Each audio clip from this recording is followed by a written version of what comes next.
Berikut adalah tutorial cara upload file ke Google Drive lewat HP. Bagi kalian yang ingin tahu bagaimana caranya, bisa simak video berikut ini. Oke, langsung aja ya teman-teman, kita mulai untuk tutorialnya. Jadi di sini untuk memudahkan teman-teman untuk mengupload file ke Google Drive, teman-teman install aja aplikasi Google Drive-nya.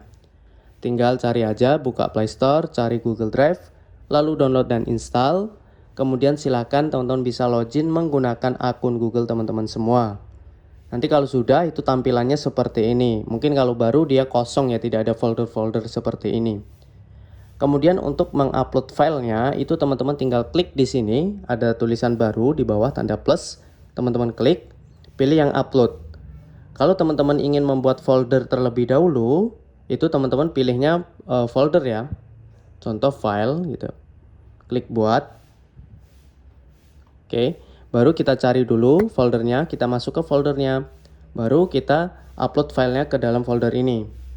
Oke, tapi kalau nggak ingin membuat folder, tidak apa-apa, itu opsi aja, klik plus ya teman-teman, pilih upload, kemudian tinggal cari untuk file yang ingin diuploadnya.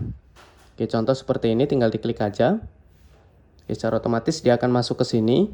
Nanti kalau teman-teman tidak hanya diupload tapi ingin di-share, itu klik aja titik 3, pilih bagikan, pilih di sini untuk kelola akses, pilih ubah, pilih dibatasi, ini diklik aja, pilih siapa saja yang memiliki link. Kemudian ini bisa disalin aja linknya ini. Udah deh, langsung di-share aja ke grup WhatsApp ataupun kirim ke teman di WhatsApp ya. Itu nanti orang lain akan bisa mengakses file yang sudah kita bagikan. Jadi caranya seperti itu. Oke, kalau teman-teman ingin menguploadnya itu dari link orang lain itu juga sama, tinggal klik aja di sini, pilih drive. Ini kasusnya adalah mengupload ke Google Drive orang lain ya. Sama, tinggal klik plus, pilih upload, tinggal cari filenya.